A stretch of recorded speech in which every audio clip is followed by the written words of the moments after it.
নবীর উম্মতেরা গো, আবার আপনার নবী হাতে পানি নিয়ে জাহান্নামের দিকে যাবে, গিয়ে এই পানি দিয়ে ঢিল মারবে। এই আমার ভাইরা বাবারা, জাহান্নামের দিকে যখন এই পানি দিয়ে নবী আমার যখন ঢিল দেবে, সঙ্গে সঙ্গে দেখা যাবে যেই জাহান্নামকে আমার আল্লাহর কোটি কোটি ফেরেশতারা ধরে ঠিক রাখিতে পারতো না, সেই জাহান্নাম একটু পানি দিয়ে ঢিল দেওয়ার সঙ্গে সঙ্গে দেখা যাবে জাহান্নাম পিছনের দিকে দৌড়াতে থাকবে। বলেন সুবহানাল্লাহ। একটু দিলের কান দিয়ে শোনার জন্য চেষ্টা করো। আগামী আগামী আগামী এইটা হলো শয়তানের ধোঁকা। এই আমার যুবক ভাইরা, আগামী আগামী করিতে করিতে দেখা যায় অনেক মানুষ দুনিয়া থেকে বিদায় নিয়ে চলে যায়। কথা বলে এই জন্য নবীজি বলেন, ইগতানিম খামসান ক্বাবলা খামসিন, পাঁচটি জিনিস আসার আগেই পাঁচটি জিনিসের মূল্যায়ন করো, কদর করো। এক নম্বর হলো শাবাবাকা ক্বাবলা হারামিক, বার্ধক্য আসার আগেই যৌবনের মূল্যায়ন করো। কেননা এই যৌবন হচ্ছে জীবনের সৌন্দর্য। একবার যদি যৌবন চলে যায় আর কোনোদিন এই যৌবন কিন্তু ফিরে আসবে না। নদীর স্রোত আর ঢেউ যেটা একবার চলে যায় ওইটা কিন্তু আর ফিরে আসে না। যুবক ভাইরা রে, একটু দিলের কান দিয়ে শোনার জন্য চেষ্টা করেন। যুবক ভাই, অনেক সময় আপনারা যে বলে থাকেন, যদি বলি নামাজ কেন পড়েন না, যুবকেরা বলে হুজুর এখনো সময় হয়নি নামাজের। আমার ভাইরা বাবারা, ভালো করে মনে রাখবেন, মালাকুল মউত আজরাইল কোন সময় কার কাছে আসবে এটা কিন্তু বলা যায় না। আল্লাহ পাক রব্বুল আলামিন কোরআনে কারিমে বলেন, কুল্লু নাফসিন যায়িকাতুল মাউত। কবি বলেন, মাউতুকা আসিন মাউতুকা আসিন, কুল্লু নাসিন শারিবু কবরু বাইতিন কুল্লু নাসিন দাখিলু। একদিন এই সোনার শরীর, একদিন এই সোনার শরীর থাকবে না রে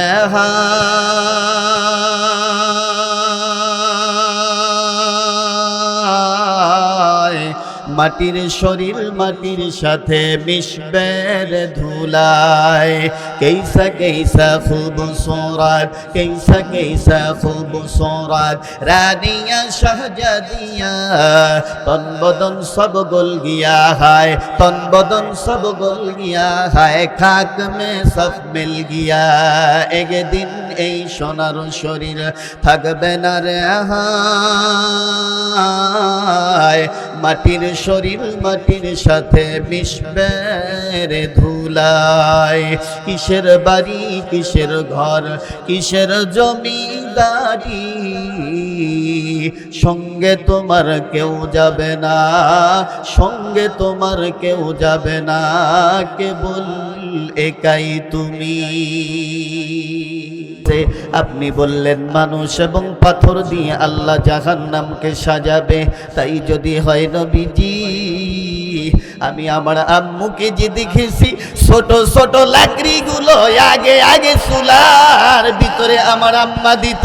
হুজুর, মানুষ এবং পাথর দিয়ে যদি আল্লাহ জাহান্নামকে সাজায়, তাহলে আমার আল্লাহ বুঝি আমার মার মতন ছোট ছোট কচি কচি বাচ্চাদেরকে বুঝি আগে আগে জাহান্নামে দেবে, এরপরে বুঝি বড় বড় মানুষদেরকে জাহান্নামে দেবে। এই জন্যে আমি জাহান্নামের ভয়ে কান্না করিতেছি। আমার নবী এ কথা শোনার পরে, নবী তো রহমাতুল লিল আলামিন, আমার আল্লাহ কোরআনে কারিমে বলেন, ওয়ামা ওয়ামা আরসালনাকা ইল্লা রাহমাতাল লিল আলামিন। যারা বলে এ দেশে আল্লাহর কোরআনের আইন চালু হলে মানুষ ঠিক থাকতে পারবে না, মানুষ চালু করতে পারবে না, তাদের কথা ঠিক নয়। কথা বলেন ঠিক কিনা? আমরা চাই আগামীতে আমরা আল্লাহ পাকের কোরআন সংসদে দেখতে চাই। কথা বলেন ঠিক কিনা? আগামীতে যদি আল্লাহ পাকের কোরআন যদি সংসদে যায়, তাহলে বাউল শিল্পীরা কোনোদিন আল্লাহকে নিয়ে কটাক্ষ করে কথা বলতে পারবে না। কথা বলেন ঠিক কিনা? বাউল শিল্পী আবুল সরকার আল্লাহকে নিয়ে কটাক্ষ করেছে, তাকে জেলখানায় বন্দী করা হয়েছে। আজকের এই ঢাকার ময়দান থেকে আমি বলতে চাই, জেলখানায় বন্দী করেই নয়, তাকে জনগণের সামনে ঢাকা বাইতুল মুকাররমের সামনে প্রকাশ্যভাবে ফাঁসির মঞ্চে ঝুলিয়ে তাকে ফাঁসি দিয়ে মুসলমানের কলিজাকে ঠান্ডা করে দিতে হবে। চ্যানেলটি সাবস্ক্রাইব করে আমাদের সঙ্গেই থাকুন। আলা কুল্লু ইয়াউমিন তাকুলুল আরদু ইয়া ইবনা আদম তামশি আলা যহরি মাসিরুকা ফি বাতনি। এই জমিনের এক নম্বর ডাক, হে আদম সন্তান, তুমি আমার পিঠের উপর চলছো, অতি সত্বর তোমাকে আমার পেটের ভিতর আসতে হবে। এই জমিনের ভিতর যখন আমাদেরকে যেতে হবেই, তবে সাবধান হয়ে যাওয়া লাগবে। কথা বলেন ঠিক কিনা? এটা হচ্ছে জমিনের এক নম্বর ডাক। দ্বিতীয় নম্বর ডাক, তাদহাকু আলা নাফসি ফাতাবকি ফি বাতনি। জমিনের দ্বিতীয় ডাক, এ আদম সন্তান, তুমি আমার পিঠের উপর হাসছো, অতি সত্বর তোমাকে আমার পেটের ভিতর এসে কাঁদতে হবে।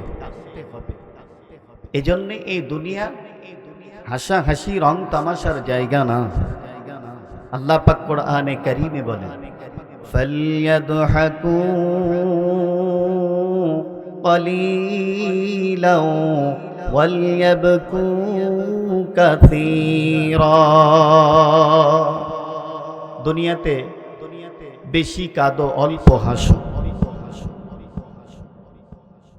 কান্না আর হাসির ওজন যদি দেওয়া হয়, তাহলে যেন কান্নার ওজনটা বেশি হয়। আমাদের চোখে পানি নেই। আমিরুল মুমিনিন হযরত ওমর ফারুক রাদিয়াল্লাহু তাআলা আনহু, উনি আল্লাহর ভয়ে কাঁদতে কাঁদতে কাঁদতে কাঁদতে ওনার চোখের নিচে দুটি দাগ পড়ে যায়। নবীর সাহাবীরা বলেন, ও আমিরুল মুমিনিন, আপনি ঔষধ লাগালে তো আপনার চোখের নিচের দাগ মুছে যাবে, ভালো হয়ে যাবে। আশারায়ে মুবাশশারার অন্যতম একজন সাহাবী হচ্ছেন হযরত ওমর। সে এবার বলেন, রে নবীর সাহাবীরা রে, আমি ওমরের তো তেমন কোনো আমল নেই, যার কারণে আমি আল্লাহর ভয়ে কাঁদতে কাঁদতে আমার চোখের নিচে দুটি দাগ ফেলেছি। এই দুটি দাগ নিয়ে যদি আমি কবরে যাই, হয়তোবা আল্লাহ আমার এই চোখের নিচে আল্লাহর ভয়ে কাঁদতে কাঁদতে যে দুটি দাগ ফেলেছি, এই উসিলায় আল্লাহ আমাকে হয়তো মাফ করে দেবে। বলেন সুবহানাল্লাহ। নবীর উম্মতিরা গো, হযরত ওমর ফারুকের মতো মানুষ যদি এই চিন্তা করে, তাহলে আমাদের অবস্থা কেমন হবে? আমার ভাইরা, আমার বাবাজিরা, খুব খেয়াল করে শোনেন। নবীর উম্মতিরা গো, হাসরের ময়দানে মানুষদেরকে যখন আল্লাহ তাআলা যখন জাহান্নামের অর্ডার দেবে, জাহান্নামে যাওয়ার কথা বলবে, যাও তোমাদের জন্য জাহান্নাম বরাদ্দ হয়ে গেছে, ওই সময় মানুষগুলো জাহান্নামের দারোয়ান ফেরেশতার নাম হলো মালিক, এই মালিক ফেরেশতাকে বলবে, ও জাহান্নামের দারওয়ান ফেরেশতা মালিক, আমাদেরকে একটু কান্নার সুযোগ করে দিন। নবীর উম্মতিরা গো, ওই সময় জাহান্নামীদেরকে কান্নার সুযোগ দেওয়া হবে।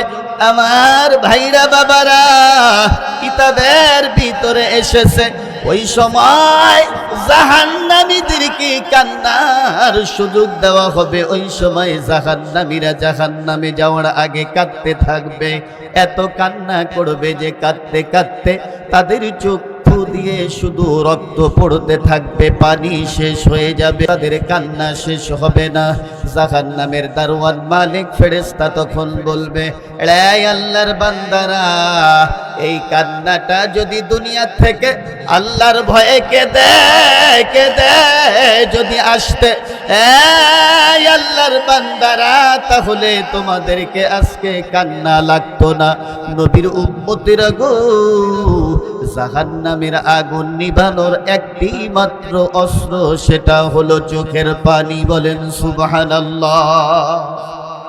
আমার ভাইরা, হাসরের ময়দানে আল্লাহ তাআলা বলবেন ফেরেশতাদেরকে, এই আমার ফেরেশতারা, আমার জাহান্নামকে হাসরের ময়দানে নিয়ে উপস্থিত করো।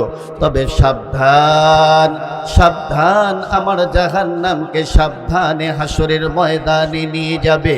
হাসরের ময়দানে যদি আমার বান্দা বান্দিদেরকে, গুনাহগার বান্দা বান্দিদেরকে দেখে জাহান্নাম, তাহলে কিন্তু লাভ দিয়ে খেয়ে ফেলবে, হিসাব নিকাশ করতে দেবে না। এরা ফেরেশতারা, সাবধানে আমার জাহান্নামকে তোমরা হাসরের ময়দানে নিয়ে যাও। কি জন্য?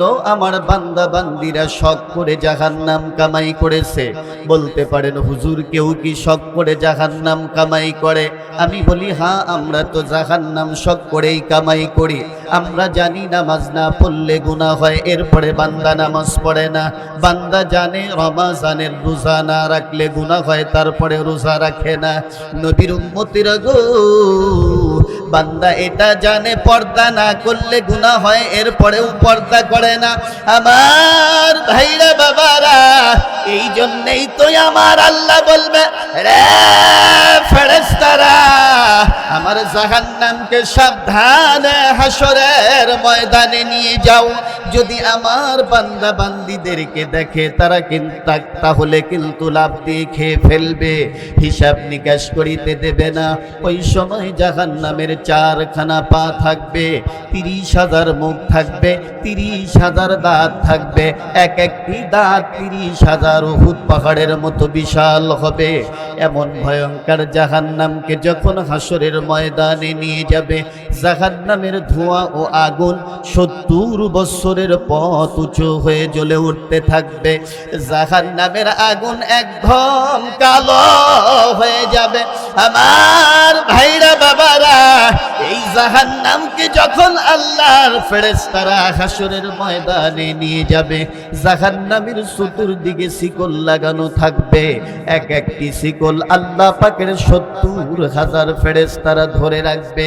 এরকম করে চতুর্দিকের শিকলগুলো কোটি কোটি ফেরেশতারা ধরে জাহান্নামকে যখন হাসরের ময়দানে নিয়ে যাবে, নবীর উম্মতিরা গো, জাহান্নাম যখন শ্বাস প্রশ্বাস নেবে, এই দৃশ্য দেখে হাসরের ময়দানের সকল মানুষগুলো থর থর থর থর করে কাঁপিতে থাকবে।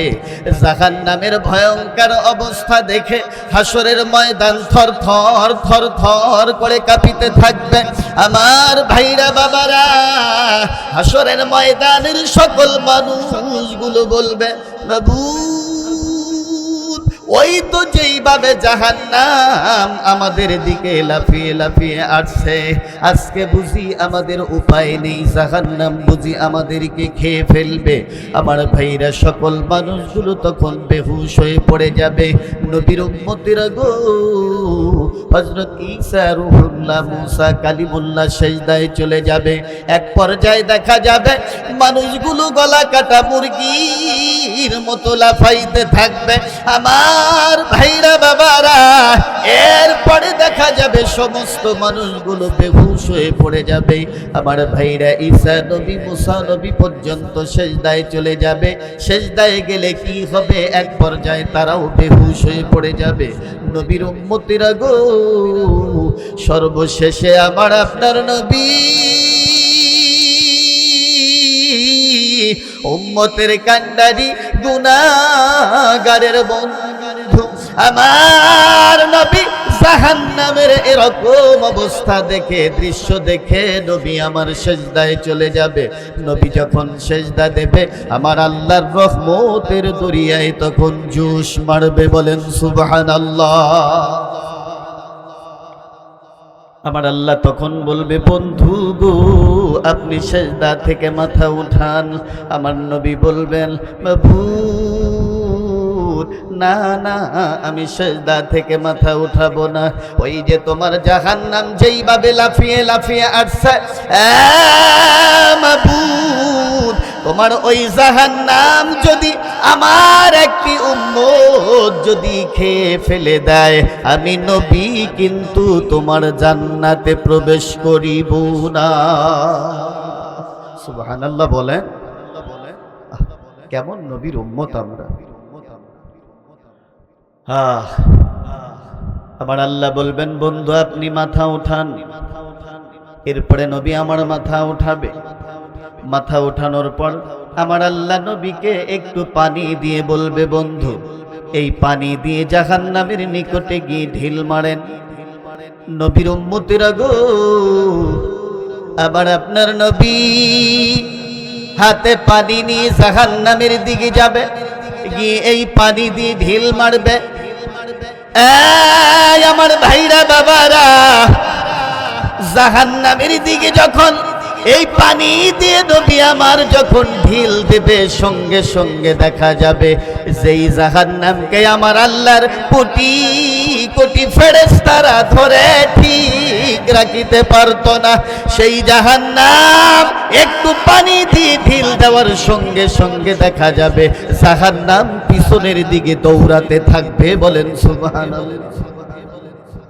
আমার নবী তখন বলবে, মাবুদ এটা কোন কুদরতি পানি গো, আমি নবী জানতে চাই।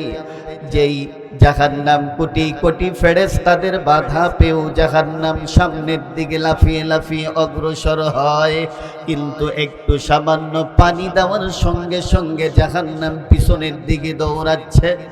মাবুদ এটা কোন কুদরতি পানি?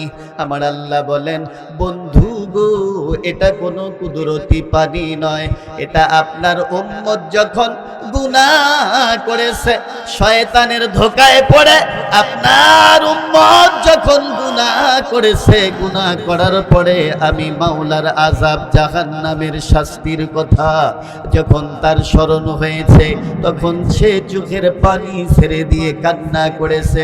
বন্ধু গো এই চোখের পানি আমি আল্লাহ জোর করে রেখেছিলাম। বন্ধু এই পানি দ্বারা জাহান্নামের আগুনকে যেমন ঠান্ডা করা যায়, এই পানি ব্যতীত অন্য কোনো জিনিস আমি তৈরি করিনি যেটা দ্বারা জাহান্নামের আগুন ঠান্ডা করা যাবে। বলেন সুবহানাল্লাহ। তাহলে এই চোখের পানি, আল্লাহর ভয়ে চোখের পানির দাম আছে না নেই? আমার ভাইরা, আমার বাবাজিরা, যেই জাহান্নামের কথা বলতেছি, এই জাহান্নামের আগুন কিন্তু এক সেকেন্ডের জন্য কেউ সহ্য করিতে পারবো না। নবীর উম্মতেরা গো, জাহান্নাম কিন্তু ভয়াবহ জায়গা। আমার আল্লাহ বলেন, ইয়া আইয়ুহাল্লাযীনা আমানু কু আনফুসাকুম ওয়া আহলিকুম নারান ওয়াকুদুহান নাসু ওয়াল হিজারা। আল্লাহ পাক বলেন, হে ঈমানদারগণ, তোমরা জাহান্নামের আগুন থেকে নিজেরাও বাঁচো এবং তোমাদের আহাল পরিবারদেরকেও বাঁচাও। যে জাহান্নামের ইন্ধন হবে মানুষ এবং পাথর। নবীর উম্মতিরা গো, মানুষ এবং পাথর দিয়ে আল্লাহ জাহান্নামকে সাজাবে। নবীজি এক সময় সাহাবায়ে কিরামদেরকে নিয়ে এই জাহান্নামের আলোচনা করিতেছেন। এই আলোচনা শুনে ছোট্ট একটি শিশু চোখের পানি ছেড়ে দিয়ে কান্না শুরু করে দিয়েছে। আমার নবী এবার ছোট্ট শিশুকে দিকে বলে, এ আল্লাহর বান্দা, তুমি কি জন্য চোখের পানি ছেড়ে দিয়ে কান্না করিতেছো? ছোট্ট বাচ্চা তখন বলেন, হুজুর আপনি আল্লাহ পাকের কোরআনের কথা আমাদেরকে শুনিয়ে দিলেন। আল্লাহ তাআলা মানুষ এবং পাথর দিয়ে জাহান্নামকে সাজাবে। তাই যদি হয় নবীজি,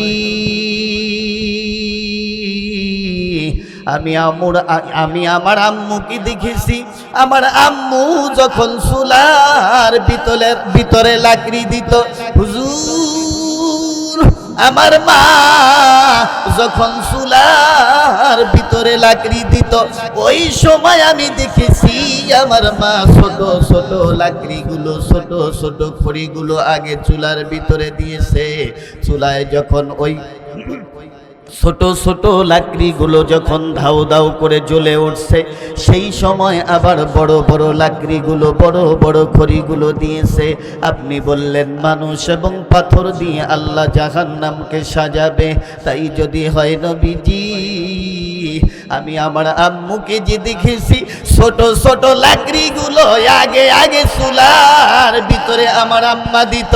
হুজুর মানুষ এবং পাথর দিয়ে যদি আল্লাহ জাহান্নামকে সাজায়, তাহলে আমার আল্লাহ বুঝি আমার মার মতন ছোট ছোট কচি কচি বাচ্চাদেরকে বুঝি আগে আগে জাহান্নামে দেবে, এরপরে বুঝি বড় বড় মানুষদেরকে জাহান্নামে দেবে। এই জন্যে আমি জাহান্নামের ভয়ে কান্না করিতেছি। আমার নবী এ কথা শোনার পরে, নবী তো রহমাতুল লিল আলামিন, আমার আল্লাহ কোরআনে কারিমে বলেন, ওয়ামা আরসালনাকা ইল্লা রাহমাতাল লিল আলামিন। কবি বলেন শুধু বুজুদাস, শুধু বুজুদাস রহমাতাল লিল আলামিন, মসজিদে ও শুধু হামারো ये জমিন, মসজিদে ও শুধু হামারো ये জমিন। আমার আল্লাহ তামাম সৃষ্টি জীবের জন্য নবীকে রহমত করে দুনিয়াতে প্রেরণ করেছিলেন, পাঠিয়েছিলেন। নবী তো রহমাতুল লিল আলামিন। আমার নবী ছোট্ট বাচ্চাকে এবার বলে, রে আমার সাহাবীর সন্তান, আসো আসো আমার বুকে আসো, আমার ভাইরা বাবারা, নবীজি এই ছোট্ট বাচ্চাকে এবার বুকের ভিতরে জড়িয়ে ধরে বলেন, রে আমার সাহাবীর সন্তান, তুমি এত ছোট মানুষ, তোর ভিতরে জাহান্নামের এত ভয়, আয় আয় তোর জন্য আমি দোয়া করে দিলাম, তোকে আল্লাহ জাহান্নামে দেবে না। বলেন সুবহানাল্লাহ। ছোট্ট বাচ্চার ভিতরে জাহান্নামের ভয়, আর আমাদের বয়স অনেকের 40 পার হয়ে গেল, 50 পার হয়ে গেল, এখন পর্যন্ত আমাদের ভিতরে জাহান্নামের ভয়, কবরের ভয় আসলো না, মৃত্যুর ভয় আসলো না। কথা বলেন ঠিক কিনা? তাই তো কবি আফসোস করে বলেন, চেহেল সালে উমরে আজিজাত গুজাশত, মেজাজে তু আজ হালে তিফলে নাগাশত, মেজাজে তু আজ হালে তিফলে নাগাশত। 40 বছর পার হয়ে গেল, এখন পর্যন্ত তোমার ভিতর থেকে ছেলেবেলার ভাব দূর হলো না। নবীর উম্মতেরা গো, অনেক মানুষ দেখা যায় 40-50 বছর পার হয়ে যায়, এরপরেও দেখা যায় সে আল্লাহর ঘর মসজিদে গিয়ে হাজিরা দেয় না। আছে না? আবার অনেক যুবক ভাই আছে, যদি বলি ভাই যুবক নামাজ কেন পড়ো না, রমাজানের রোজা কেন রাখো না, বলে হুজুর এখনো সময় হয়নি। বলে হুজুর আগামীতে রাখবো, আগামী জুমা থেকে নামাজ পড়বো। যুবক একটু দিলের কান দিয়ে শোনার জন্য চেষ্টা করো। আগামী আগামী আগামী এইটা হলো শয়তানের ধোঁকা। আমার যুবক ভাইরা, আগামী আগামী করিতে করিতে দেখা যায় অনেক মানুষ দুনিয়া থেকে বিদায় নিয়ে চলে যায়। কথা বলে, এই জন্য নবীজি বলেন, ইগতানিম খামসান ক্বাবলা খামসিন, 5টি জিনিস আসার আগেই 5টি জিনিসের মূল্যায়ন করো, কদর করো। 1 নম্বর হলো শাবাবাকা ক্বাবলা হারামিক, বার্ধক্য আসার আগেই যৌবনের মূল্যায়ন করো। কেননা এই যৌবন হচ্ছে জীবনের সৌন্দর্য। একবার যদি যৌবন চলে যায় আর কোনোদিন এই যৌবন কিন্তু ফিরে আসবে না। নদীর স্রোত আর ঢেউ যেটা একবার চলে যায় ওইটা কিন্তু আর ফিরে আসে না। যুবক ভাইরা রে, একটু দিলের কান দিয়ে শোনার জন্য চেষ্টা করেন। যুবক ভাই, অনেক সময় আপনারা যে বলে থাকেন, যদি বলি নামাজ কেন পড়েন না, যুবকেরা বলে হুজুর এখনো সময় হয়নি নামাজের। আমার ভাইরা বাবারা, ভালো করে মনে রাখবেন, মালাকুল মউত আজরাইল কোন সময় কার কাছে আসবে এটা কিন্তু বলা যায় না। আল্লাহ পাক রব্বুল আলামিন কোরআনে কারিমে বলেন, কুল্লু নাফসিন যায়িকাতুল মাউত। কবি বলেন, মাউতু কাসিন মাউতু কাসিন কুল্লু নাসিন শারিবু কবরু বাইতিন কুল্লু নাসিন দাখিলু। একদিন এই সোনার শরীর, একদিন এই সোনার শরীর থাকবে না রে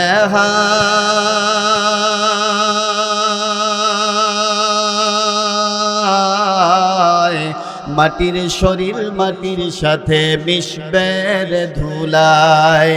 কেইসা কেইসা খুবসুরত, কেইসা কেইসা খুবসুরত রানিয়া শাহজাদিয়া, তন বদন সব গল গিয়া হায়, তন বদন সব গল গিয়া হায়, খাক মে সব মিল গিয়া। একদিন এই সোনার শরীর থাকবে না রে হায়, মাটির শরীর মাটির সাথে মিশবে রে ধুলায়।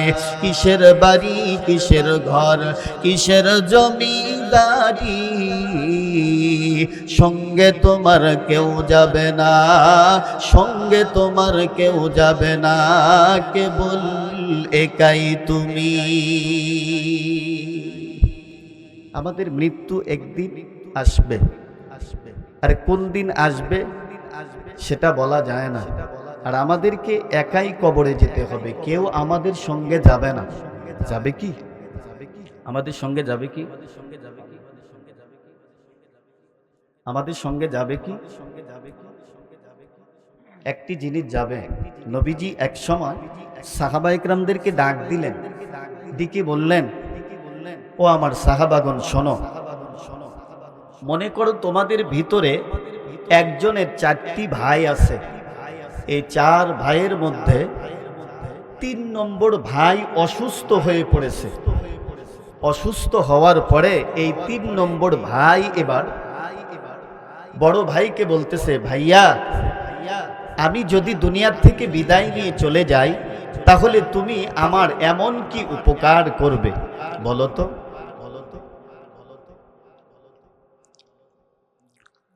বড় ভাই এবার বলতেছে, ভাইয়া শোন, তুই যেদিন দুনিয়ার থেকে বিদায় নিয়ে চলে যাবি ওই দিন আমি তোর থেকে পৃথক হয়ে যাব, তোর কোনো উপকার আমি করিতে পারবো না। নবী আমার সাহাবীদেরকে বলেন, এরাই আমার সাহাবীরা। এরপরে এই 3 নম্বর ভাই এবার মেজু ভাইকে বলছে, মেজু ভাইকে বলে, ভাইয়া শোনো, আমি যেদিন দুনিয়ার থেকে বিদায় নিয়ে চলে যাব ওই দিন তুমি আমার এমন কি উপকার করিতে পারবে একটু বলে দাও। মেজু ভাইয়া এবার বলে, ভাই গো, তুমি যেদিন দুনিয়ার থেকে বিদায় নিয়ে চলে যাবে ওই দিন তোমাকে সুন্দর করে গোসল করিয়া ভাইয়া কাপনের কাপড় পরিয়ে কবরস্থানে নিয়ে জানাজা দিয়ে তোমাকে কবরে দাফন করে চলে আসব। এরপরে আর কোনো কিছু আমি করিতে পারিব না। নবী আমার বলেন, সাহাবীরা রে, এরপরে এই 3 নম্বর ভাই ছোট ভাইকে বলতেছে, ভাইয়া শোন, আমি যেদিন দুনিয়ার থেকে বিদায় নিয়ে চলে যাব ওই দিন তুমি আমার এমন কি উপকার করিতে পারবে একটু বলে দাও। ছোট ভাই এবার বলতেছে, ভাইয়া শোনো, তুমি যেদিন দুনিয়ার থেকে বিদায় নিয়ে চলে যাবে মালাকুল মউত আজরাইল যেদিন তোমার নিকটে চলে আসবে ভাইয়া, ওই সময় আমি তোমার পাশে বসে থাকব। ভাই, তোমার যখন মৃত্যু মৃত্যু হয়ে যাবে। মৃত্যুর পর তোমাকে যখন গোসল করানো হবে, গোসল করিয়ে কাফনের কাপড় পরিয়ে যখন তোমাকে জানাজা ময়দানে নিয়ে যাবে, ওই সময় সকলের সঙ্গে আমিও জানাজা ময়দানে চলে যাব। জানাজা যখন শেষ হয়ে যাবে, তোমাকে যখন কবরের ভিতরে রাখবে, ওই সময় আমি কবরের ভিতরে চলে যাব।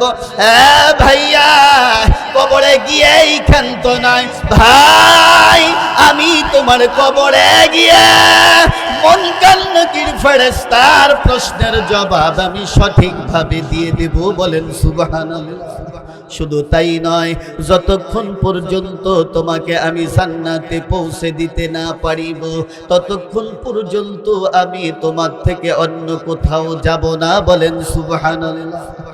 নবী আমার দিকে বলেন, এই আমার সাহাবীরা, ওই যে 3 নম্বর ভাই সর্বপ্রথম বড় ভাইয়ের কথা বলছে, ওইটা দুনিয়ার কোনো ভাই নয়, ওইটা হলো তোমার দুনিয়া। তুমি যতদিন দুনিয়াতে থাকবে ততদিন এই দুনিয়াও তোমাকে আঁকড়িয়ে ধরে রাখবে। যেদিন তুমি দুনিয়ার থেকে বিদায় নিয়ে চলে যাবে, ওই দিন এই দুনিয়াও তোমার থেকে পৃথক হয়ে যাবে। আমার ভাইরা বাবারা, যেই দুনিয়াকে আমরা আঁকড়িয়ে ধরে রাখছি, এই দুনিয়া একদিন আমার আপনার থেকে পৃথক হয়ে যাবে। আমার ভাইরা বাবারা, তাই তো এক ব্যক্তি আল্লাহর কলি বলেন, আগার দানাম তুরা আজমান জুদাই চিরা করদন খিয়াল আস্ত নাই। এ দুনিয়া, আগে যদি জানতাম তুই আমার থেকে পৃথক হয়ে যাবি দুনিয়া,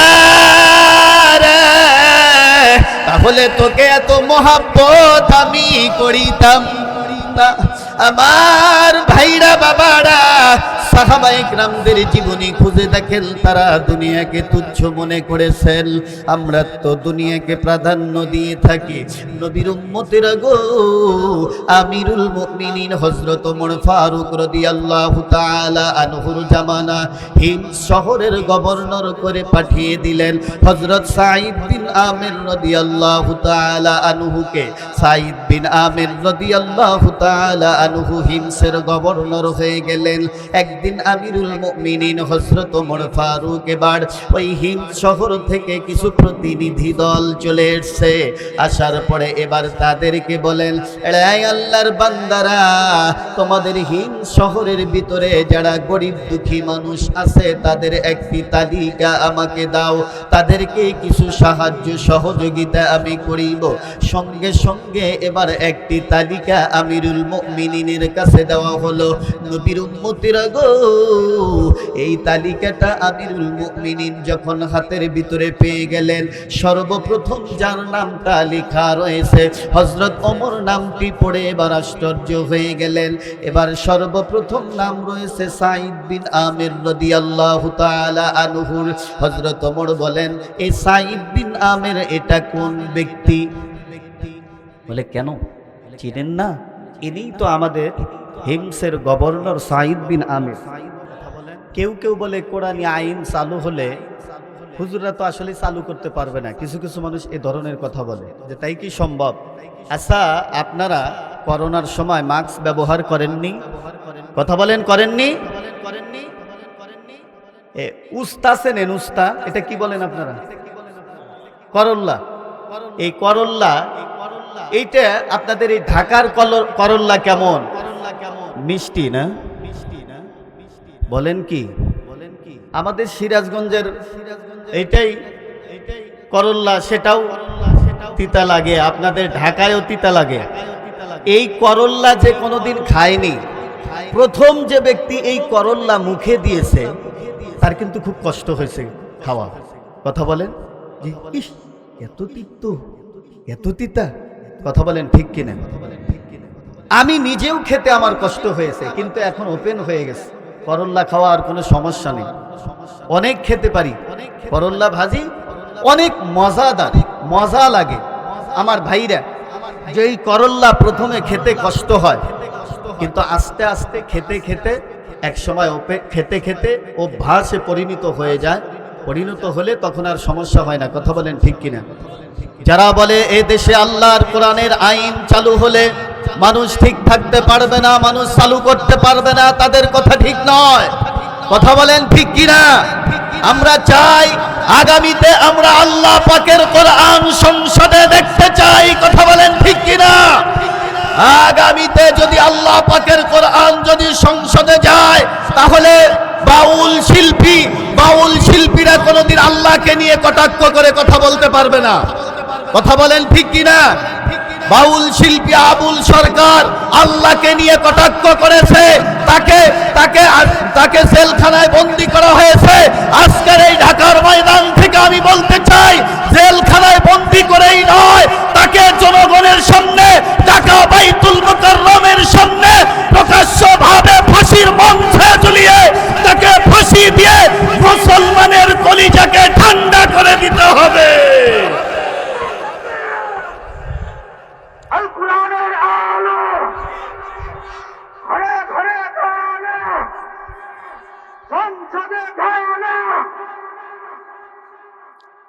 আমার ভাইরা, মানুষ কথা বলতে একটু দ্বিধাও করে না। আল্লাহকে দিয়ে এমন কথা যে আল্লাহ যে কথাটা বলছে, এটা আমি কোনো জায়গায় ওইভাবে বলছি না যে আল্লাহর কথার আগা গোড়া নেই। নাউজুবিল্লাহ বলেন। এই কথাটা একেবারে খারাপ ভাষায় বলছে। আপনারা অনেকেই জানেন খারাপ ভাষায় বলছে। আহা, আল্লাহর রসুলকে নিয়েও মানুষ কটাক্ষ করে, কটূক্তি করে। এই যে টাঙ্গাইলের বঙ্গবীর লতিফ সিদ্দিকী এক সময় বলছিল, এই যে আল্লাহর মোহাম্মদের আব্দুল্লাহর বেটা মোহাম্মদ একটা ব্যবসা খুলে গেছে, হজ একটা ব্যবসা। নাউজুবিল্লাহ বলেন। আহা, আল্লাহ পাক এদের হেদায়েত দান করেন, সবাই বলে আমিন। অনেক কথা আছে, আমার সময় একেবারেই কম। যা হোক, ওদিকে আর না যাই, একটু মহব্বতে জিকির করেন লা ইলাহা ইল্লাল্লাহ।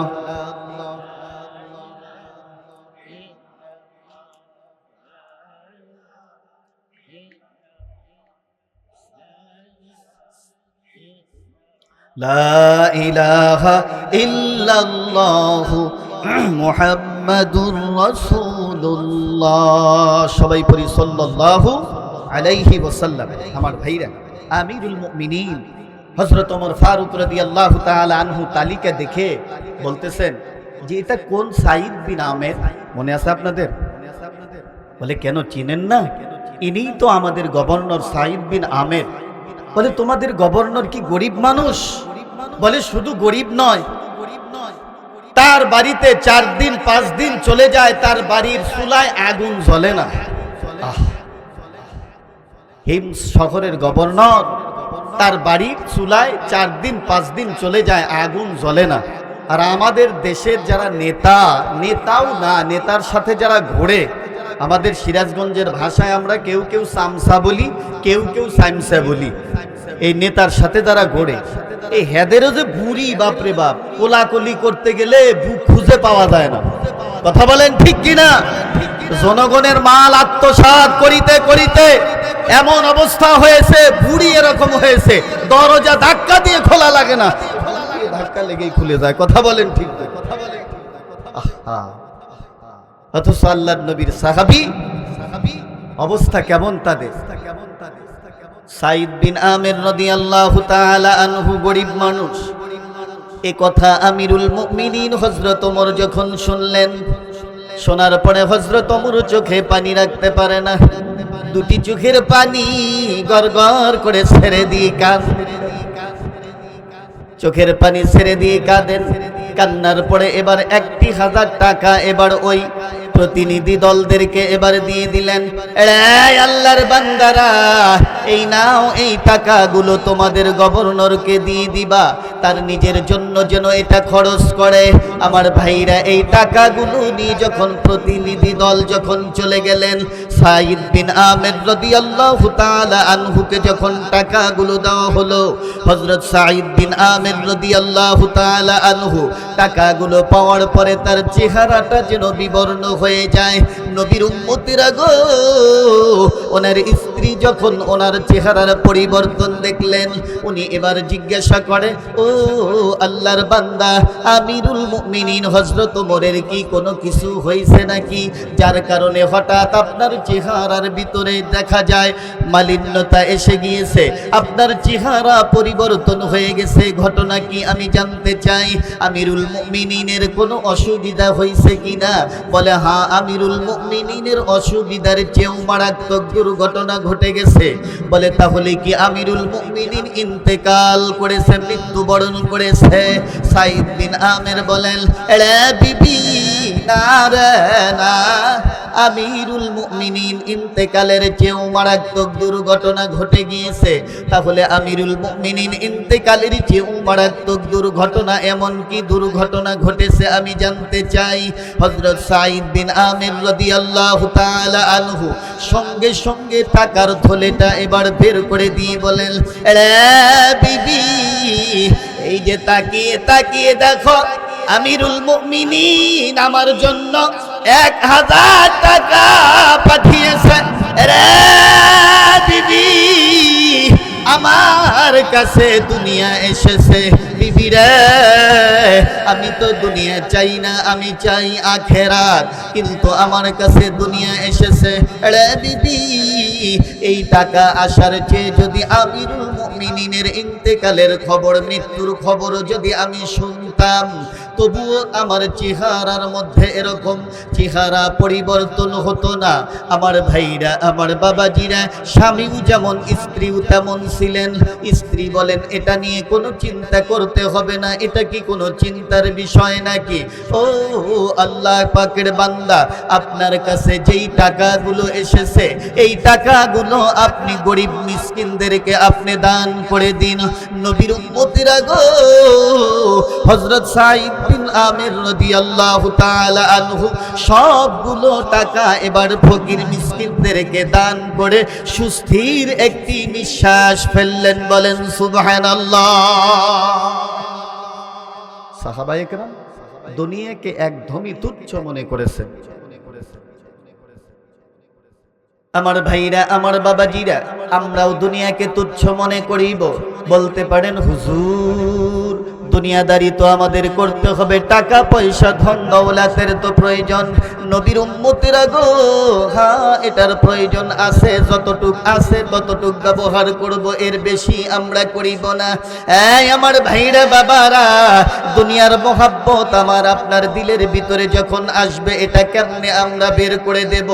নদীতে যখন নৌকা চলে, নৌকা চলতে চলতে চলতে চলতে দেখা যায় নৌকার ভিতর যদি পানি প্রবেশ করে, ওই পানি আবার বের করে ফেলে দিতে হয়, নইলে নৌকা এক সময় ওই নদীর ভিতরে ডুবে যাবে।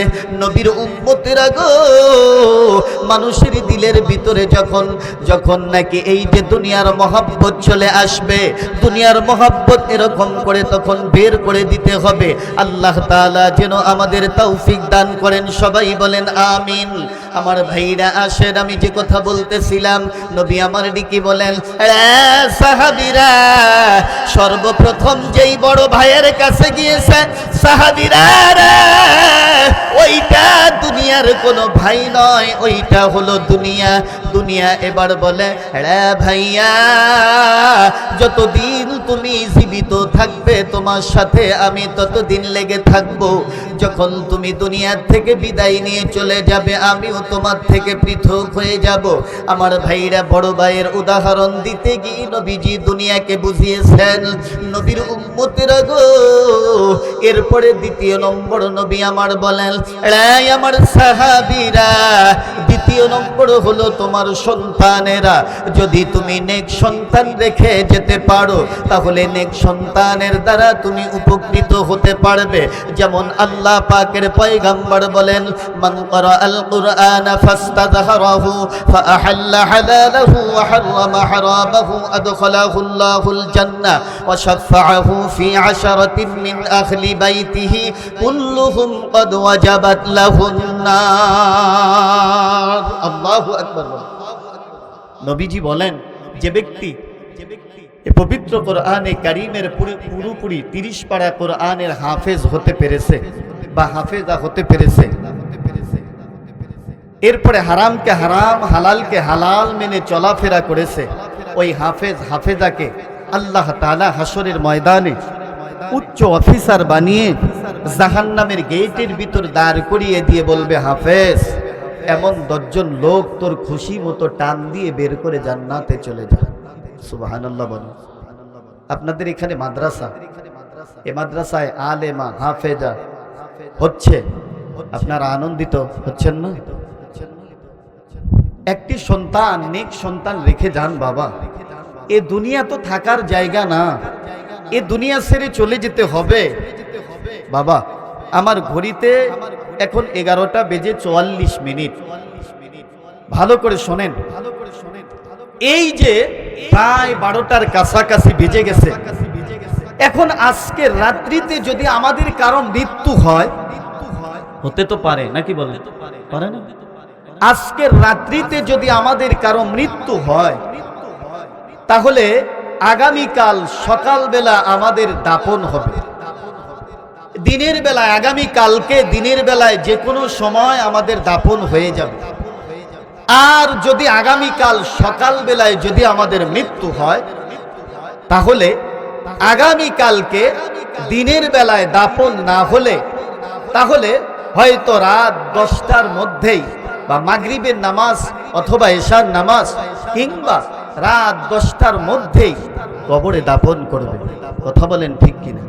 তাহলে চিন্তা করেন, আজকের রাত্রিতে এবং আগামী কালকে যদি আমাদের কারো মৃত্যু হয় তাহলে আগামীকাল এই সময় আমরা কবরে থাকব। একটি দিন কি আমরা এটা ভেবেছি? এ ভাই, আমাদের তো চুল পেকে গেল, যেই চুল কালো ছিল এই চুলগুলো পাকতেছে, দাড়িগুলো পাকতেছে, চোখের জ্যোতি কমতেছে, এরপরে দাঁতগুলো পড়তেছে, শরীরের কুওয়াত কমে গেছে, হাঁটতে পারি না, চলতে পারি না, বড় কষ্ট হয়। এরপরেও কি বুঝেন না যে মালাকুল মওত কোন সময় যেন আমার কাছে আসবে? মালাকুল মওত যে কোনো মুহূর্তে আমার কাছে আসতে পারে। এরপরেও মুসলমানের লজ্জা হয় না?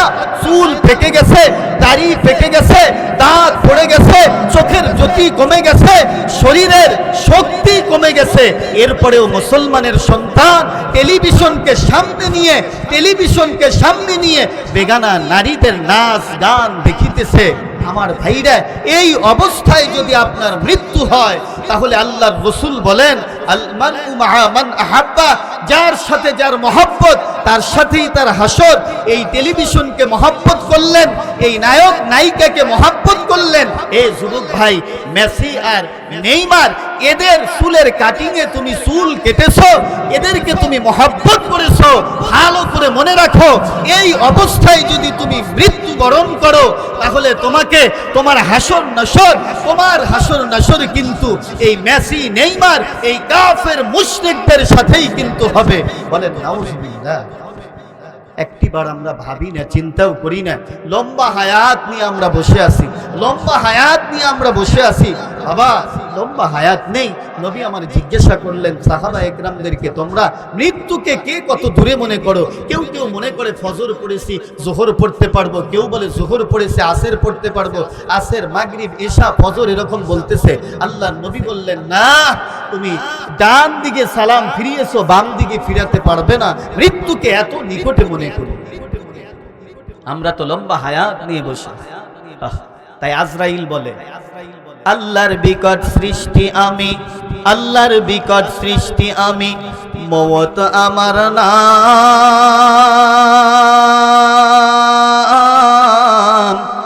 ভবের লীলা সঙ্গ করা হলো আমার কাম। মাতা পিতা হরণ করি, মাতা পিতা হরণ করি, এতিম করি সাও। আওলাদকে হরণ করে কাদাই বাপ মাও। ভাইকে নিয়ে কাদাই বোন, ভাইকে নিয়ে কাদাই বোন, বোনকে নিয়ে ভাই। আমার বিষম সবল হতে রক্ষা কারণাই।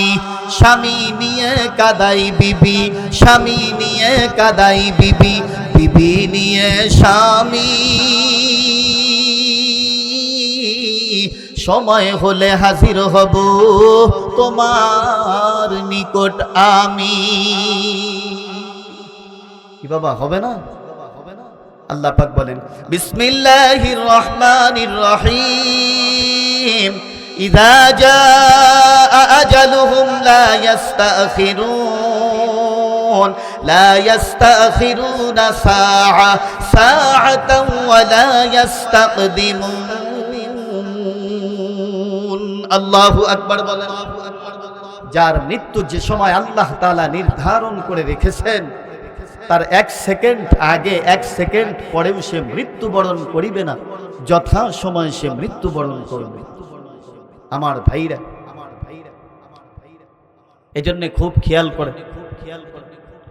মা বোন যারা পর্দার অন্তরালে বসে আছেন, আপনাদেরকেও কিছু কথা বলে যাই। মা ও আমার ঢাকাবাসীর মা বোনেরা, একটু দিলের কান দিয়ে শোনার জন্য চেষ্টা করেন গো মা। মাগো, যেই বাসার ভিতরে আপনি লাল বা হলুদ শাড়ি পরিধান করে যেই বাসার পুত্রবধূ আপনি হয়েছেন, মায়ের জাতিরা, এমন একদিন আসবে ওই বাড়ি থেকে, ওই বাসা থেকে কিন্তু আপনাকে সাদা কাপড়ের কাপড় পরিধান করে কিন্তু আপনাকে কবরের দিকে রওনা হতে হবে। মা বোনেরা গো, এই জন্য একটু দিলের কান দিয়ে শোনার জন্য চেষ্টা করেন গো মা। মা, আপনাদের বেশি আমলের প্রয়োজন নেই, মাত্র 4টি আমল যদি আপনারা করিতে পারেন। আমার আগের বক্তা আলোচনাটা ধরেছিলেন, শেষ করতে পারেননি, আমি কথাগুলো বলে দেই। নবীর উম্মতেরা গো, আমার মায়ের জাতিরা, একটু দিলের কান দিয়ে শোনেন। আমার নবী বলেন, দুনিয়ার কোন নারী যদি 4টি আমল করে, আমার মায়ের জাতিরা, নবীজি বলেন ওই নারীর জন্য আমার আল্লাহ জান্নাতের 8টি দরজা খুলে দেবে। যে কোনো দরজা দিয়েই আল্লাহর বান্দিরা আল্লাহর জান্নাতে চলে যাবে। বলেন সুবহানাল্লাহ। 1 নম্বর মা বোনদের কাজ, 1 নম্বর কাজ হলো অক্তমতো সালাত আদায় করা, নামাজ পড়া। এই নির্দেশ কে দিয়েছেন বলেন? বিসমিল্লাহির রহমানির রহিম ইন্নাস সালাতা কানাত আলাল মুমিনিন কিতাবাম মাওকুতা। আল্লাহু আকবার বলেন। আল্লাহ পাকের শাহী কালামের তেলাওয়াত শুনতে মজা লাগে না? এই যে রমজান মাসে রেডিও সেন্টারে তেলাওয়াত হয়, আমি এই গাজীপুর বাগের বাজার শিরির সালা কেন্দ্রীয় জামে মসজিদে 4 বছর খতমে তারাবি পড়ালাম। তো ওনারা খুব ভক্ত আমার। তো সর্বপ্রথম যখন আমি ময়মনসিংহ গিয়েছিলাম, তখন আমি একটা তেলাওয়াত করেছিলাম, এই রেডিও সেন্টারের মতো তেলাওয়াত। রমজান মাস আসতেছে, বেশি দূরে নয়, এই রমাজানে রেডিও সেন্টারে একটা তেলাওয়াত হয়। হামিম তানজিলুল কিতাবি মিনাল্লাহিল আজিজিল হাকীম মা খালাকনাস সামাওয়াতি ওয়াল আরদা ওয়া মা বাইনাহুমা ইল্লা বিল হাক্কি ওয়া আজালিন মুসাম্মা ওয়াল্লাযীনা কাফারু আম্মা উনযিরু মুরিদুন। আল্লাহ পাকের এই শাহী কালামের তেলাওয়াত শুনলেন, ভালো লেগেছে না খারাপ লেগেছে? আরে ভাই, আল্লাহ পাকের কোরআন ভালো লাগবে না এ পৃথিবীতে ভালো লাগার আছেই বা আর কি? কথা বলেন ঠিক কিনা? এরপরেও এক সময় এই বাংলাদেশে আল্লাহ পাকের এই কোরআনের তাফসীর মাহফিল বন্ধ হয়েছে। আমার ভাইরা, এই বাংলাদেশে আর কোনোদিন তাফসীর মাহফিল বন্ধ হবে না। কেউ যদি যদি আল্লাহ পাকের এই কোরআনের তাফসীর মাহফিল বন্ধ করতে আসে, আমরা এক ফোঁটা রক্ত থাকা পর্যন্ত তাদেরকে আমরা ছাড়ব না ইনশাআল্লাহ। কথা বলেন ঠিক কিনা? আল্লাহ পাক আমাদের তৌফিক দান করেন, বলেন আমিন। ইন্নাস সালাতা কানাত আলাল মুমিনিনা কিতাবাম মাওকুতা, নিশ্চয় অক্তমত নামাজ ফরজ করেছেন কে? আল্লাহ। তো মা বোনদের এক নম্বর কাজ হচ্ছে অক্তমত সালাত আদায় করা, নামাজ পড়া। আল মারআতু ইযা সাল্লাত খামসাহা ওয়া সামাত শাহরাহা, দ্বিতীয় নম্বর রমাজানের রোজা রাখা। ওয়া আহসানাত ফারজাহা, তৃতীয় নম্বর পর্দায় থাকা। ওয়া আতাআত বা'লাহা ফালতাদখুল মিন আইয়ি আবওয়াবিল জান্নাতি শাআত, চতুর্থ নম্বর স্বামীর খেদমত করা। কয়টি আমল? মা বোনদের 4টি আমল। আমাকে হুজুর দাওয়াত করেছেন, বলছে হুজুর এই মেয়েদের নিয়ে কিছু বলিয়েন, তা তো ওইদিকে আসলে যেতে পারলাম না, যা হোক একটু টাচ দিয়ে যাই মা বোনদের। মা বোনদের 1 নম্বর আমল হচ্ছে অক্তমত নামাজ পড়া, দ্বিতীয় নম্বর রমাজানের রোজা রাখা, তৃতীয় নম্বর পর্দায় থাকা, চতুর্থ নম্বর স্বামীর খেদমত করা। এই 4টি আমল যে নারী যে মা করবে, এই 4টি আমল করে আপন সতীত্বের হেফাজত যে মা করতে পারবে, আল্লাহর রাসূল বলেন তার জন্য জান্নাতের 8টি দরজা খুলে যাবে, যে কোনো দরজা দিয়েই মা বোন আল্লাহর জান্নাতে প্রবেশ করিতে পারবে। সুবহানাল্লাহ বলেন।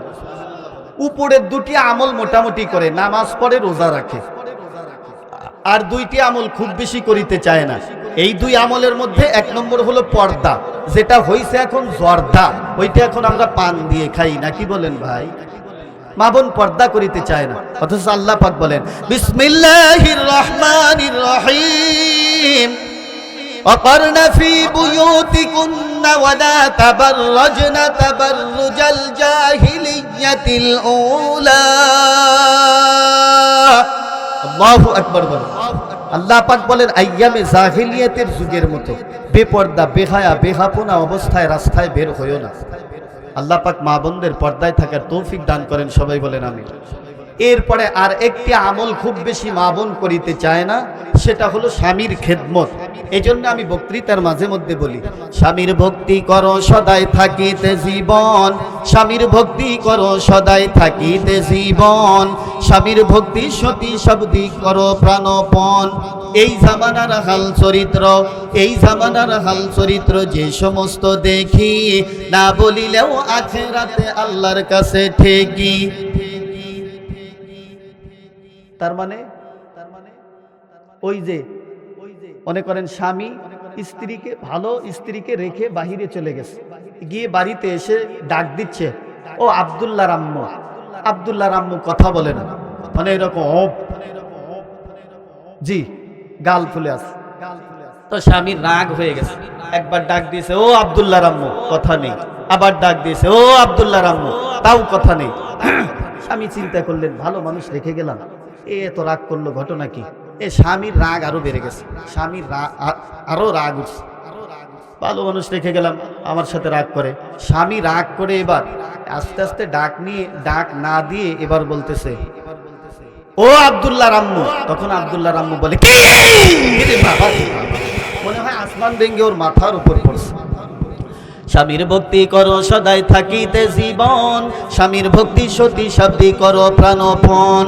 এই জামানার হাল চরিত্র যে সমস্ত দেখি, না বলিলেও আখিরাতে আল্লাহর কাছে ঠেকি।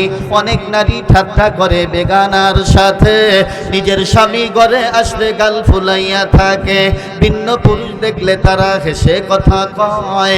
স্বামীর সাথে কটু কথা খবিস নারী কয়, কটু কথা স্বামীর সাথে যেই নারী বলিবে, আগুনের কেসি দিয়া জিহ্বা কাটিবে। চোখ রাঙ্গাইয়া যেই নারী, চোখ রাঙ্গাইয়া যেই নারী স্বামীর দিকে চাইবে, গরম সীসা সেই নারীর চোখেতে ঢালিবে। খাবে পড়বে নেক নারী, খাবে পড়বে নেক নারী, পর্দার নিচে রবে। স্বামীর ভক্তি করতে নারী কখনো না ভুলিবে।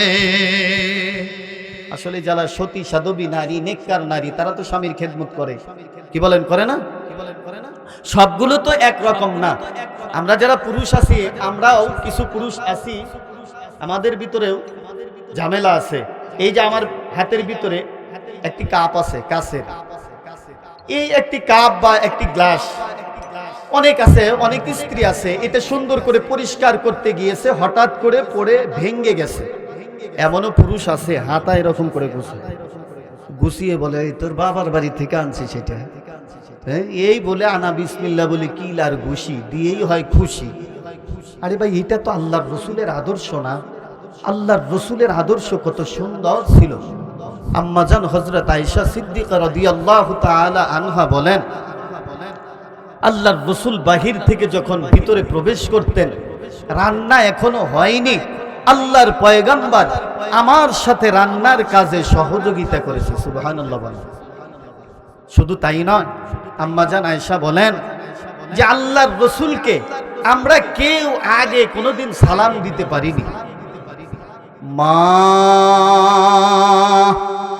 আয়েশা সিদ্দিকা রাদিয়াল্লাহু তাআলা আনহা বলেন, নবীজিকে একদিন সালাম দেওয়ার জন্য আমি প্রস্তুতি নিয়ে দাঁড়িয়ে আছি।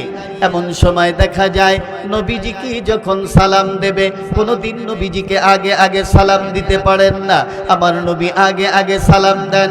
এই আমার ভাইরা বাবারা, আজকে আম্মাজান আয়েশা সিদ্দিকা রাদিয়াল্লাহু তাআলা আনহা প্রস্তুতি নিয়ে দাঁড়িয়েছেন, নবীজি যেই গেটের ভিতরে প্রবেশ করবেন অমনি সালাম দিয়ে দেবেন। আমার ভাইরা, নবী এবার আসতেছে বাড়ির দিকে, আমার আল্লাহ ডাক দেয় জিবরাইলকে, রে জিবরাইল যা, রে জিবরাইল যা, আমার বন্ধুর কাছে চলে যা। জিবরাইল রে, আমার বন্ধুকে আজকে আয়েশা আগে আগে সালাম দেওয়ার জন্য প্রস্তুত হয়ে আছে। রে জিবরাইল, আমার বন্ধু প্রত্যেক দিন বাসার ভিতরে প্রবেশ করার আগে সালাম, বাসার ভিতরে প্রবেশ করার সঙ্গে সঙ্গে সালাম দিয়ে দেয়। জিবরাইল রে, আজকে বাসায় প্রবেশ করার আগেই যেন উচ্চ আওয়াজে বলন্দ আওয়াজে সালাম দিয়ে যেন বাসায় প্রবেশ করে। আমার বন্ধুকে গিয়ে বলে দে। আমার ভাইরা, জিবরিল নবীর কাছে যখন বলে দিলেন, নবীজি অন্য দিন যেই আওয়াজে সালাম দেয়, আজকে ইরচি বলন্দ আওয়াজ, জোরে আওয়াজ দিয়ে আল্লাহর নবী সালাম দিয়ে বাড়িতে প্রবেশ করলেন। ওই দিকে দেখা যায় মা আয়েশা সিদ্দিকা রাদিয়াল্লাহু তাআলা আনহা নবীজিকে সালাম দিতে না পেরে মা আয়েশার মনটা এবার মলিন হয়ে যায়। আমার ভাইরা, নবী আমার বুঝতে পারলেন আয়েশা আমাকে সালাম দিতে না পেরে তার মনটা মলিন হয়েছে। নবীর উম্মতিরা গো, নবীজির তখন মেসওয়াক ছিল মসজিদে নববীতে, মেসওয়াকের কোনো প্রয়োজন ছিল না, কোনো দরকার ছিল না, কিন্তু আমার আপনার নবী আমাদের আম্মা জান আয়েশা সিদ্দিকা রাদিয়াল্লাহু তাআলা আনহাকে খুশি করার জন্য নবীজি এবার মসজিদে নববীতে চলে গেলেন, মেসওয়াক নিয়ে আসলেন। আসার পরে এবার বাসার ভিতরে প্রবেশ করলেন, কিন্তু নবীজি এখন সালাম দিলেন না।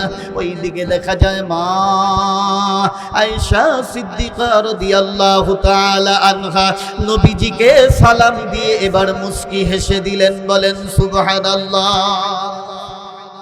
আল্লাহর রাসূলের আদর্শ কত সুন্দর। আম্মাজান আয়েশা বলেন, আল্লাহর পয়গম্বর বলতেন, হ্যাঁ আয়েশা এক পিয়ালা পানি দাও তো। পানি দিয়েছেন। আম্মাজান আয়েশা বলেন, আমি পানি দিয়েছি। আল্লাহর রাসূল এবার বলতেছে, আয়েশা তুমি এই পিয়ালার কোথায় তুমি ঠোঁট লাগিয়েছিলে, সেখানে আমাকে দেখিয়ে দাও, আমি সেখানে ঠোঁট লাগিয়ে পানি পান করব। সুবহানাল্লাহ বলবেন না?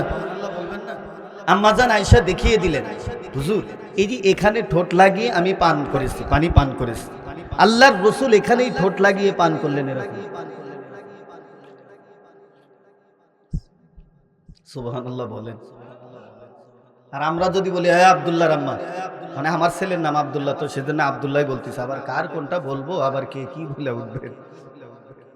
আমরা যদি বলি আব্দুল্লাহর আম্মা এক গ্লাস পানি দাও তো, পানি দিয়েছে, দিতে এক ডোক মাইরা দিছে, তখন আমরা বলি দে ফেলে দে, তোর এটো পানি আমি খাবো, দে ফেলে দে, ফেলে দিছে। দেওয়ার পর আর এক গ্লাস ভরার পর আবার দিয়েছে। তখন আমরা অনেকেই আছি বলি, "এই, ভালো করে ধো, ভালো করে পরিষ্কার কর।" তাতে মনে হয় কুকুরে এসে ওর গ্লাস চাটছে। এই যদি হয় স্বামী স্ত্রীর অবস্থা, তাহলে তো গুতাগুতি লাগবে, কিলাকিলি লাগবে। কথা বলেন ঠিক কিনা? আল্লাহর রাসূল একই প্লেটের ভিতরে স্ত্রীদেরকে নিয়ে খানা খেয়েছেন। এটা সুন্নাত। এটা আপনারা শুনছেন, অনেক হয়তো শুনছেন, অনেকবার শুনছেন যে স্বামী স্ত্রী একই প্লেটে খানা খাওয়া, এটা নবীর সুন্নাত। আজকেও শুনলেন, আগামী কালকে একই প্লেটে খানা খাবেন স্ত্রীকে নিয়ে, আমার শাশি আম্মাদেরকে নিয়ে, আমার যুবক ভাইরা, আমার ভাবি জানদেরকে নিয়ে একই প্লেটে খানা খাবেন। তো কেউ কেউ আবার টিটকারি দিতে পারে, একই প্লেটে খানা খাইলে আবার কেউ বলতে পারে, ও বুড়াকালে আবার ঢং আসে, তাই না? আরে ভাই, বলতে পারে, বললে অসুবিধা নেই। আল্লাহর নবীর সুন্নতের উপর আমল করব, এতে যে যা বলে ওটা দেখার বিষয় নেই। কথা বলেন ঠিক কিনা? আল্লাহ তাআলা স্বামী স্ত্রীর মধ্যে মহব্বত পয়দা করে দেন। সবাই বলেন আমিন। আমার ভাইরা, এবার আসেন, আমি যে কথা বলতেছিলাম, নবী আমার দিকে বলেন, এই আমার সাহাবীরা রে, দ্বিতীয় নম্বর ভাইয়ের কথা যেটা বলা হয়েছে ওইটা হলো তোমার সন্তান। যদি নেক সন্তান দুনিয়াতে রেখে যেতে পারো তাহলে তার থেকে উপকৃত হতে পারবে। আমার ভাইরা, আমার বাবাজিরা, এরপরে নবী আমার বলেন, এই আমার সাহাবীরা, ওই যে সর্বশেষে যাই ছোট ভাইয়ের কথা বলা হয়েছে, আমার সাহাবীরা, ওইটা কোনো ভাই নয়, ওইটা হলো তোমার নেক আমল। নেক আমল যখন তুমি মৃত্যুবরণ করবে, ওই সময় তোমার নেক আমল তোমার সঙ্গে থাকবে। তুমি যখন কবরে চলে যাবে, কবরেও তোমার নেক আমল চলে যাবে। তুমি যখন জান্নাতে যাবে, নেক আমল তোমাকে নিয়ে জান্নাতে চলে যাবে। বলেন সুবহানাল্লাহ। আমার ভাইরা, এই নেক আমল নিয়ে প্রধান বক্তা এসেছেন। এই নেক আমল নিয়ে আমাদের কবরে যেতে হবে। রাসূল বলেন, আল কবরু রাউদাতুম মিন রিয়াদিল জান্নাতি আও হুফরাতুম মিন হুফারিন নার। কবর কোন মানুষের জন্য হবে জান্নাতের বাগান, আবার কোন মানুষের জন্য কবর হবে জাহান্নামের গর্ত। আল্লাহ পাক রব্বুল আলামিন আমাদের সব ভাইকে বেশি থেকে বেশি নেক আমল নিয়ে আল্লাহকে রাজি খুশি করে যেন কবরে যাওয়ার তৌফিক দান করেন। সবাই বলে আমিন।